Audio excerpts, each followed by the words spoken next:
दोस्तों, हमारे हिंदू धर्म में नवरात्रि का विशेष महत्व है और इस दौरान 9 दिनों तक माँ दुर्गा के विभिन्न रूपों का पूजन किया जाता है। मान्यता है कि इस दौरान माँ भक्तों से प्रसन्न हो जाएं तो उनकी सभी मनोकामनाएं पूर्ण करती हैं। अगर आप भी माँ दुर्गा का आशीर्वाद पाना चाहते हैं तो नवरात्रि के दौरान कुछ बातों का विशेष ध्यान रखना चाहिए। आइए जानते हैं नवरात्रि में क्या करें और क्या ना करें।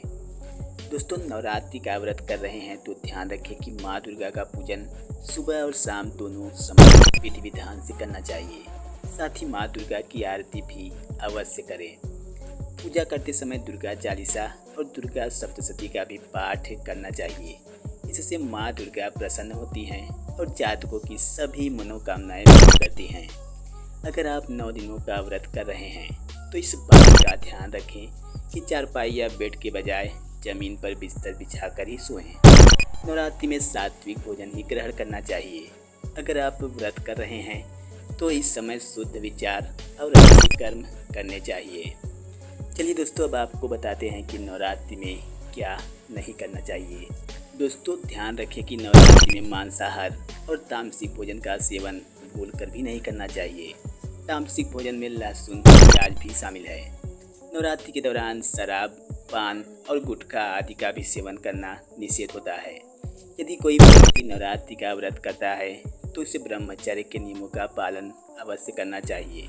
ऐसा न करने से व्रत भंग हो सकता है। नवरात्रि में दाढ़ी मूंछ नहीं बनवानी चाहिए और न ही नाखून को काटना चाहिए। नवरात्रि में मनुष्य को गलत विचार व सोच नहीं रखनी चाहिए। ध्यान रहे कि इस दौरान किसी महिला का अपमान तो बहुत बड़ा पाप होता है। दोस्तों, अगर आप हमारे काम को पसंद करते हैं और हमारी वीडियोज आपको अच्छी लगती हैं और आप चाहते हैं कि आप हमसे वॉइस ओवर एडिटिंग या स्क्रिप्टिंग का काम करवाएं तो आपके स्क्रीन पर एक नंबर फ्लैश हो रहा है। हमें आप कांटेक्ट कर सकते हैं या आप हमारे ईमेल आईडी पर जाकर हमसे बात कर सकते हैं। दोस्तों, आपके लिए हम बहुत ही कम प्राइस में ये सब सुविधाएं उपलब्ध करा रहे हैं। तो अगर आप कराना चाहते हैं तो हमें कांटेक्ट करें। धन्यवाद।